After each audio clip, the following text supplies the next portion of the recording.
There was a young boy who was afraid of the dark. Every night, he would leave the lights on when he went to sleep. After a while, his parents got tired of this and told him he would have to grow up. But the boy continued sleeping with the lights on. So, on their way to bed, his parents went into his room while he was asleep and switched off the lights. This went on for months. One weekend, his parents went on holiday, and they left him home alone for a whole week. That evening, he stayed up late watching a horror movie on TV, but the lights were on, so he didn't get scared. He took out a book and read a scary story in bed, but the lights were on, so he didn't get scared. He went to sleep that night with the lights on, and he didn't get scared. But in the middle of the night, he woke up to find that someone had switched off the lights. That's when he got scared.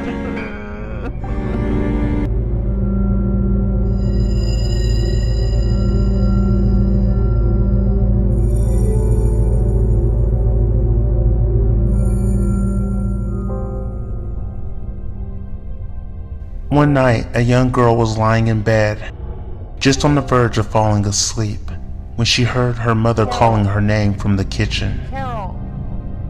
She went downstairs to see what her mother wanted, but as she was passing by the cupboard under the stairs, the door opened and a hand reached out and dragged her in. It was her mother hiding in the cupboard. "Don't go into the kitchen," whispered her mother. I heard it calling my name too.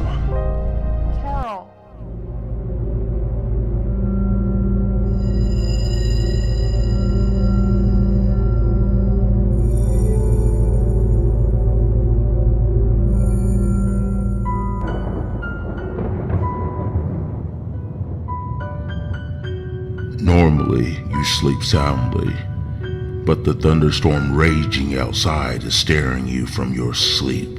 You begin to doze, then another crash jolts you awake. The cycle lasts most of the night, so you lay there, eyes open and outward, looking at your room stretching out before you in oblong shadows. Your eyes move from nameless object to object until you reach your mirror sitting adjacent to you across the room. Suddenly, a flash of lightning in the mirror flickers in illumination. For a scant second, the mirror reveals to you dozens of faces, silhouettes within its frame, mouths open and eyes blackened. They stare out at you, their black pupils fixed upon your face. Then it is done. You are sure of what you have seen. Unsettled, you don't sleep for the rest of the evening. The next morning, you remove the mirror from your wall and toss it in the trash. It didn't matter if the vision you had seen was of truth or falsehood. You wanted to be rid of that mirror. In fact, you scrap every mirror in your house. Weeks pass, and the event of that night falls into passive memory. You are spending the day at a friend's house and it's time to use the bathroom. While you are in there, the faucet starts to run without you prompting it. Taken back by this, you do not yet act, trying to reason with your paranoia in your mind. The water starts to steam, and a skin of moisture covers the mirror up above. You're watching intently as words form. Please return the mirrors. We miss watching you sleep at night.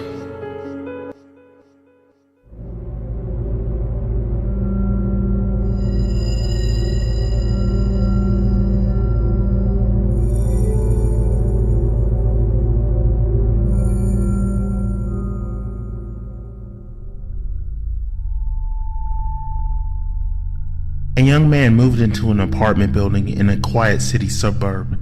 The first night he slept in his new apartment, he was awakened around 1 o'clock in the morning by a knock on his door. When he got up and answered the door, he found a young woman standing there. Her husband had beaten her up and she asked if she could spend the night on his sofa. She promised that she would get up early the next morning and call her family to pick her up. The man nodded politely and agreed to let her stay. Although it seemed strange to him, He got her settled comfortably on the sofa and went back to bed. The next morning, as he soon got up, he discovered that the living room was empty and the woman had already left. He assumed that her family came to pick her up and she was now safe. That night, at the same time as before, there was a knock on his door. It was the same young woman. She told him that her husband had beaten her up again and asked if she could spend another night on his sofa. The next morning, he woke up to find that she had disappeared again. The man grew suspicious and asked his landlord about his strange neighbor. The landlord's face grew pale, and he said that the apartment beside his was unoccupied. He said that the woman who lived there had died 1 year before after being beaten to death by her husband.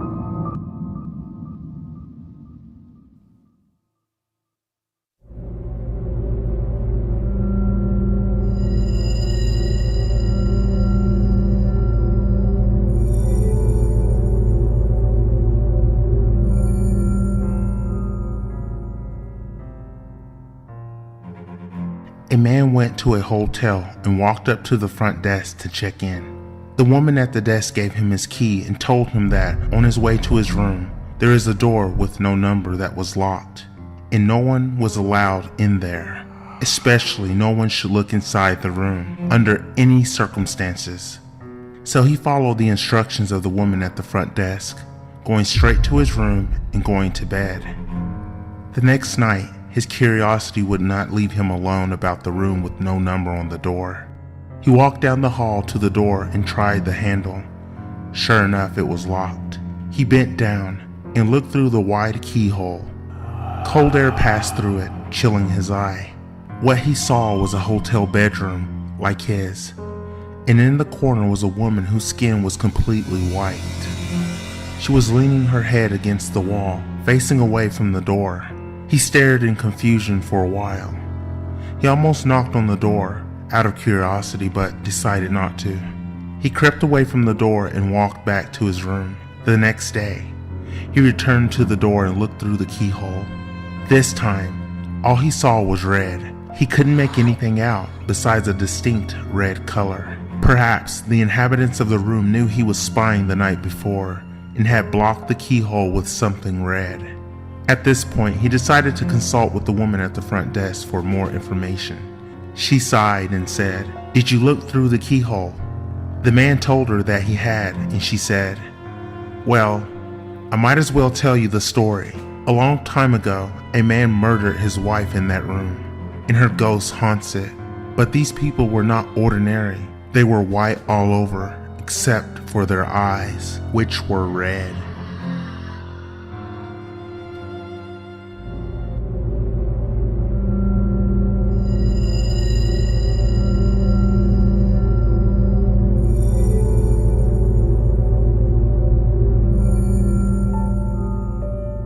One night, I had a very strange dream. I was in my house and I heard the doorbell ring. When I answered the door, there was nobody there. All I found was a small box sitting on my doorstep. When I opened the box, I was shocked to discover a finger inside. A severed human finger. Then I woke up in a cold sweat. A few days ago, I was unclogging my kitchen sink. Something had fallen down in the drain, and when I reached inside to pull it out, the garbage disposal suddenly came on. I felt a sharp, intense pain, and when I pulled my hand out, my finger was missing. It had been cut off. I spent the night in the hospital. They told me they couldn't reattach my finger. Instead, they just sewed up the wound and bandaged it. Last night, I had another strange dream. There was another box sitting on my doorstep. This time when I opened it up, I found a human heart.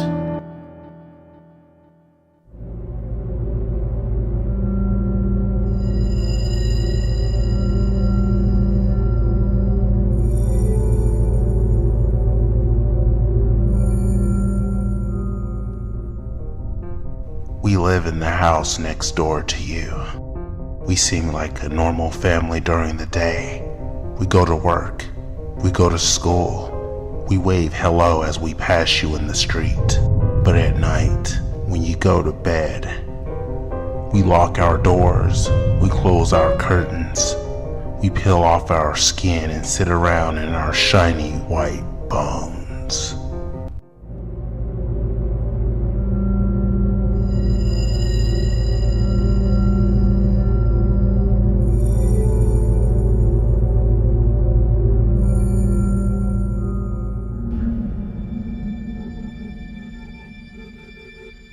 A few years ago, in a small town in Spain, there was a married couple who had a 6-year-old son. There was an old television in their son's bedroom. Every night, when he went to bed, he would insist on covering it with a blanket. And one day, out of curiosity, they asked him why he always covered the television at night. The boy gave them a strange look and replied cryptically, "Because that's how they get in." His parents were confused and just dismissed it as a childish superstition. One night, they went out to a theater and hired a babysitter to take care of their son. After the play finished, the parents went to a bar for a drink and then returned home after midnight. To their surprise, they found the babysitter collapsed at the bottom of the stairs, crying hysterically. When they asked her what had happened, she looked up at them with terror in her eyes and said, "They took him away." The parents ran upstairs, and when they went into their son's bedroom, they were horrified. Their son was nowhere to be found, and there was a trail of blood leading to the television.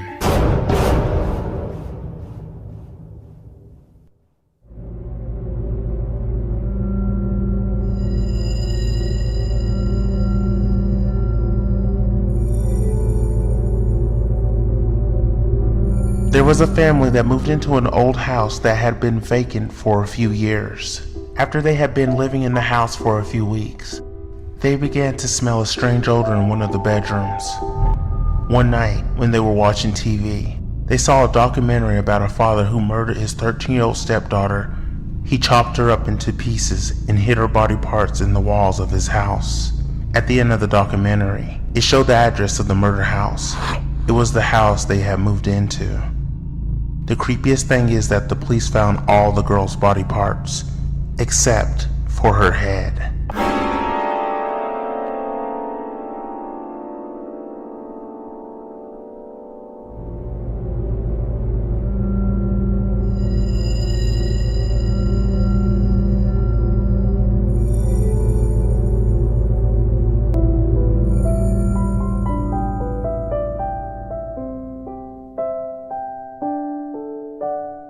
There was a 20-year-old girl who lived with her boyfriend.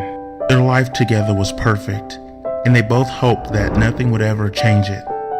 Each time they embraced, she told her boyfriend that she could not live without him. He assured her that he felt the same way. They were madly in love. One Saturday night, they went out to a nightclub to celebrate the birthday of a friend. While they were there, they partied hard and drank way too much alcohol. They returned home very late and eager to get to bed. They took a shortcut and drove at a high speed. The next morning when they woke up, they both felt that something about their relationship had changed. Their mutual understanding was somehow different. They no longer spoke, no longer touched, no longer kissed. In short, they almost completely ignored each other. That evening, they both found themselves watching TV together. The news came on, and there was a story about a fatal accident that had happened the night before.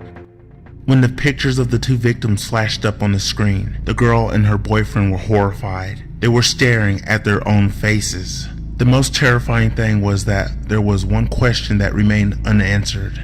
Which one of them was the ghost?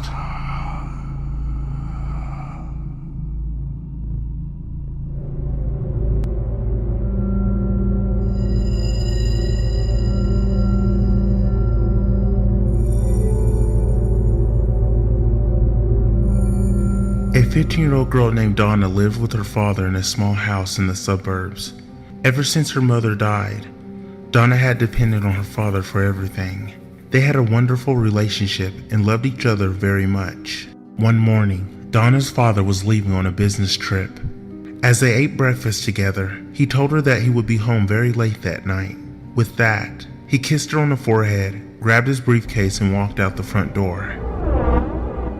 Later that day, Donna came home from school. She did some homework and watched some TV. By midnight, her father had still not returned, so she decided to go to bed. That night, she had a dream. She found herself standing at the edge of a busy highway. Cars and trucks whizzed by at an alarming rate. She looked across the highway and saw a familiar figure standing on the other side. It was her father. His hands were cupped around his mouth and he seemed to be shouting something to her, but she couldn't make out what he was saying. As the traffic whizzed by, she strained to hear. Her father's eyes were sad. He seemed to be desperately trying to communicate something to her. She could barely make out the words. Don't open door. Suddenly, Donna was awoken from the dream by a strange tapping noise. Then somebody began to ring the doorbell downstairs. She scrambled out of bed, put on her slippers, then dressed only in her nightgown. She ran downstairs and went to the front door. Looking through the peephole, she saw her father's face outside. He was staring right at her. The doorbell kept ringing instantly.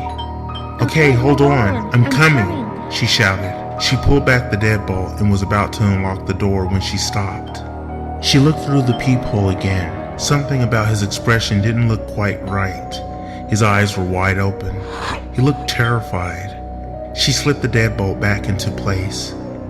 Dad? She yelled through the door. Did you forget your keys? Dad, answer me. Dad, please. I need you to answer me. Is there someone else out there with you? Why don't you answer me? I'm not opening the door until you say something. The doorbell kept ringing and ringing, but for some reason, her father refused to answer her desperate cries. For the rest of the night, the frightened girl cowered in the corner of the hallway, helplessly listening to the ceaseless ringing of the doorbell. It seemed to go on for hours. Eventually, she fell into an uneasy sleep. At dawn, she woke up and realized that everything was quiet. She crept over to the door and looked through the peephole again. Her father was still there, staring at her. She cautiously opened the door and was confronted with a sight that filled her with unimaginable horror. Her father's severed head was hanging from a nail above the door. There was a note attached to the doorbell. It read, "Clever girl."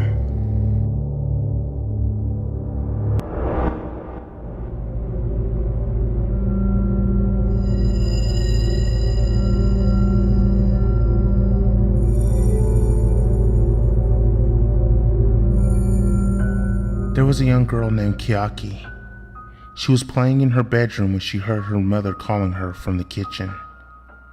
She raced downstairs. "Kiaki, come here. I have something to ask you," her mother said. "What is it?" asked Kiaki.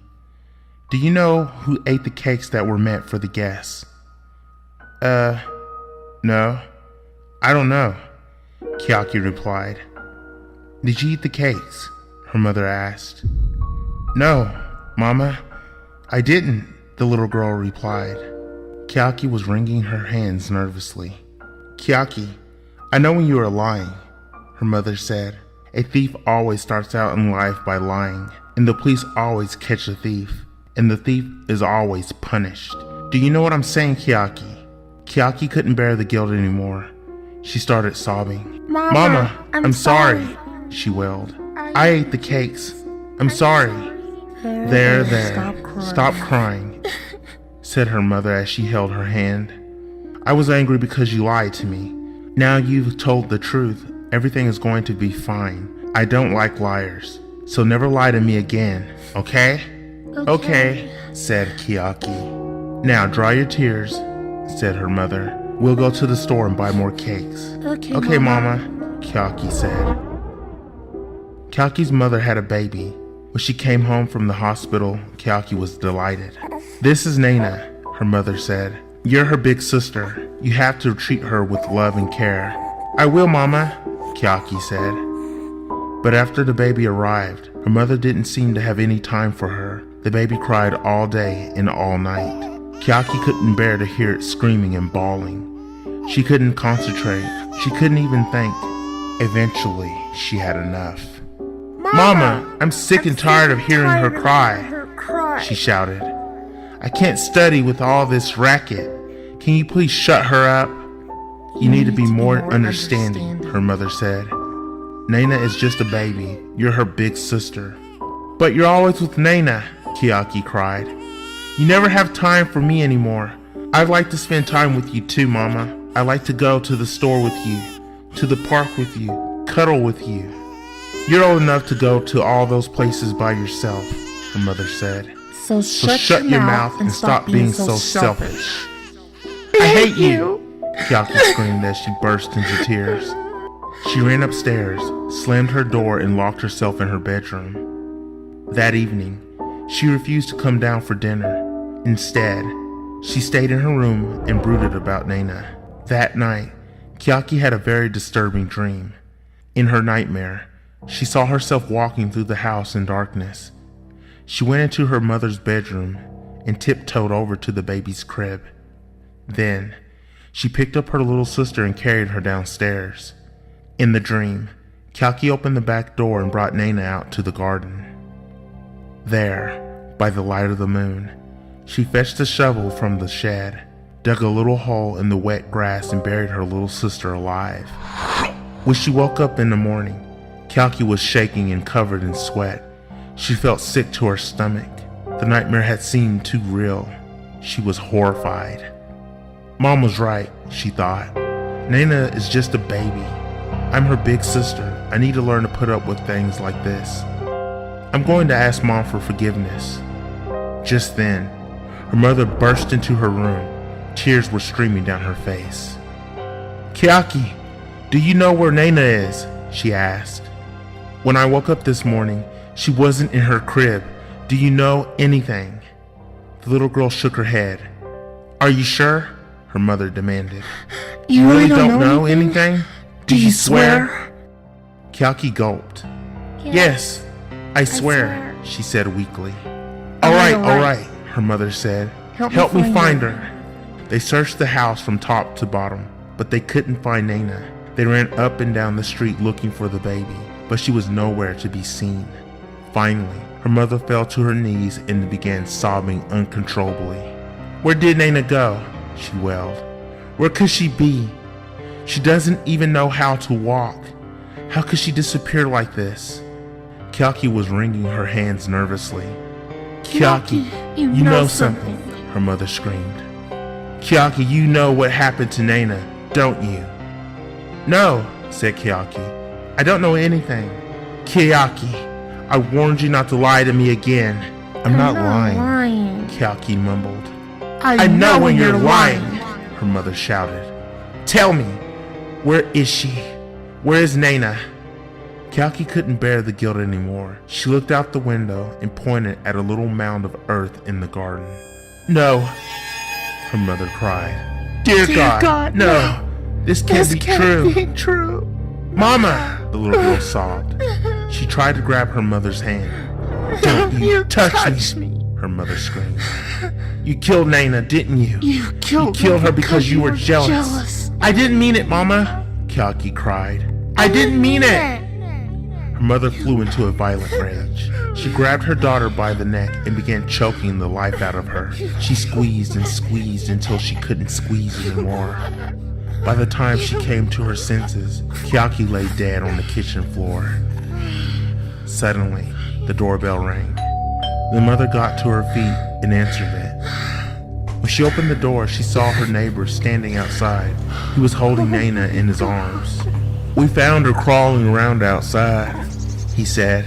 She must have gotten out of her crib during the night. Good thing we found her before something bad happened.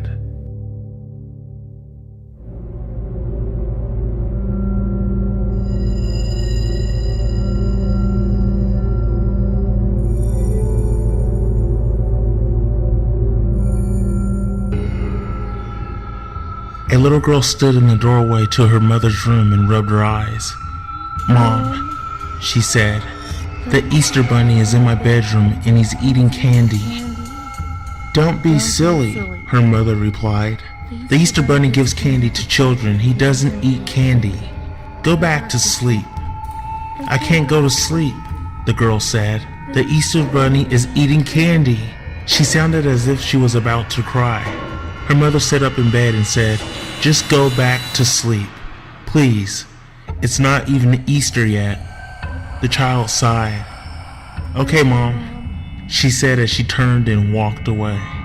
When the little girl got back to her bedroom, she found the Easter Bunny sitting on her bed, still eating candy.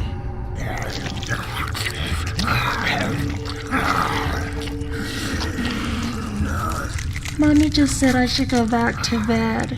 She said as she fingered a shiny metal doll collar that read, "Candy."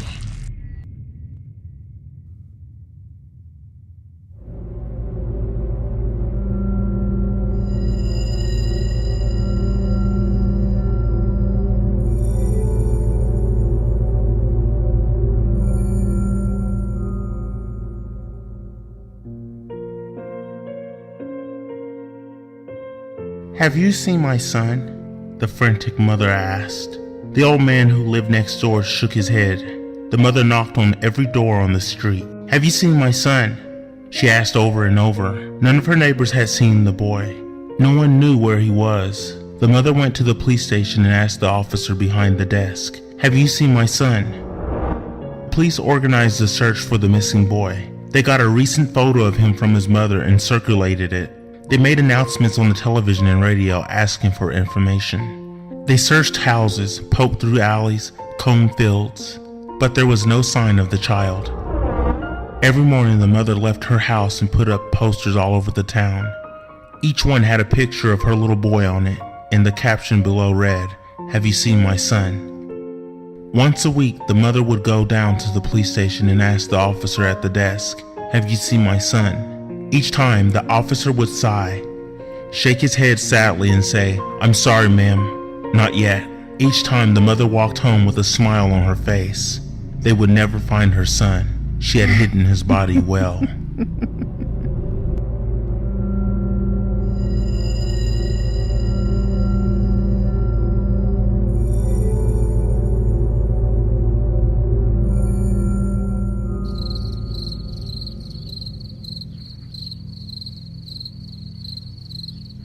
There were 4 friends, 2 boys and 2 girls, who decided to go camping in the forest. When they got to the campground, which was near a highway rest stop, they unloaded their camping gear and set up their tents.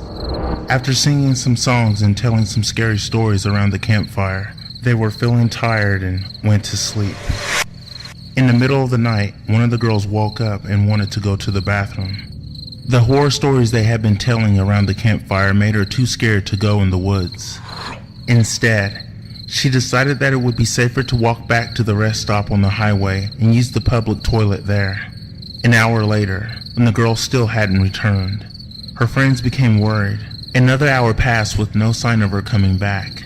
Her friends decided to go looking for her. When they got to the rest stop, they opened the toilet door and screamed in horror.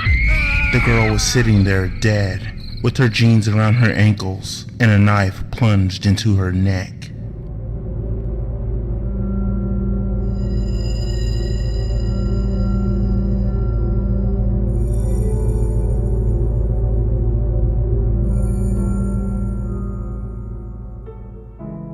There was a babysitter who was hired to take care of a little girl. That night, after the parents left, the babysitter allowed the girl to watch a horror movie on television. Halfway through the movie, the little girl said she wanted to go to the toilet, but she was too afraid to go on her own. The babysitter didn't want to miss the movie, so she came up with a solution. She gave the girl a rubber ball and told her to keep bouncing it while she was on the toilet. That way, the babysitter would know if she was okay. The little girl did as she was told, and the babysitter listened to her high-pitched voice singing, "Bouncy, bouncy, bouncy," as she bounced the ball. Bouncy, bouncy, bouncy. Half an hour later, the babysitter started to wonder why the little girl hadn't come back. She still heard the singing coming from the toilet, "Bouncy, bouncy, bouncy," but now the little girl's voice sounded deeper.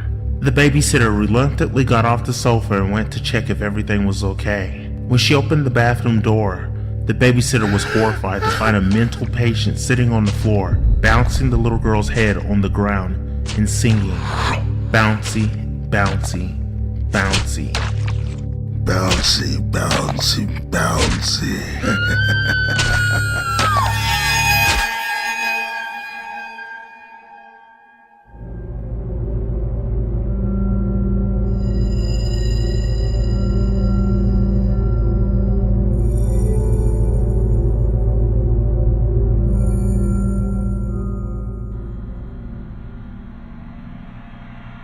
There was a girl who liked to write scary stories. She had a scary story website where she could publish her stories so that people in her class could read them. One day she had made up a story and published it on her website, claiming it was a true story. The story went like this. There was a park, and if you went there, you would see a boy always playing on his own. He would say to you, "Let's play together." If you answered yes, you would be killed, but if you answered no, you could go home safe. The story quickly spread among people in her school who read her blog. One day, the girl actually went to the park she described in her story and saw a young boy playing there. The boy said to her, "Let's play together." The girl thought nothing of it and casually replied, "Yes," and the girl died.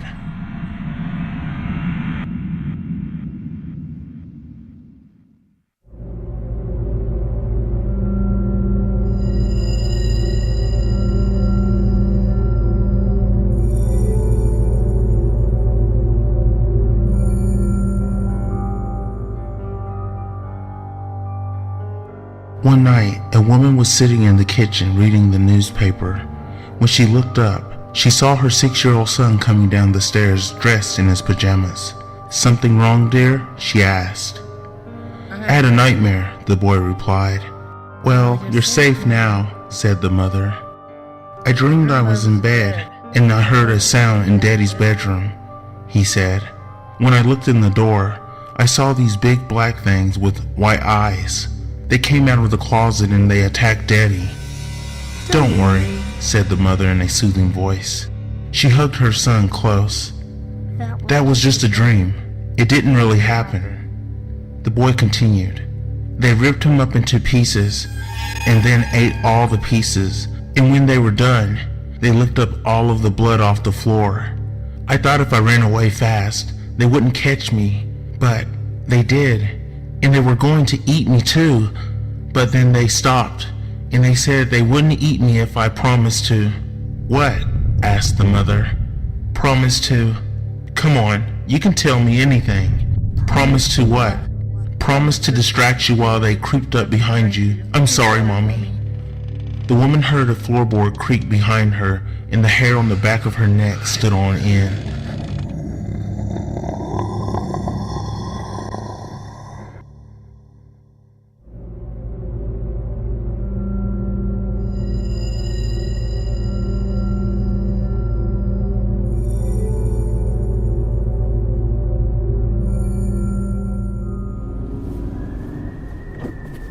A married couple were driving down a mountain road. One night, suddenly, they saw a young boy step out in front of their car. The husband slammed on his brakes and the car skid to a halt. When he looked up, the child had disappeared. Looking outside, the couple realized that the car was perched on the edge of a cliff. They would have driven right over the edge of the cliff and fallen to their deaths on the rocks below. For a few seconds, they sat in shocked silence. Then the wife said, "The little boy saved us. He must have been a good spirit sent to warn us." There was a few more seconds of silence, and then the couple heard a child's voice behind them angrily hiss, You were supposed to die.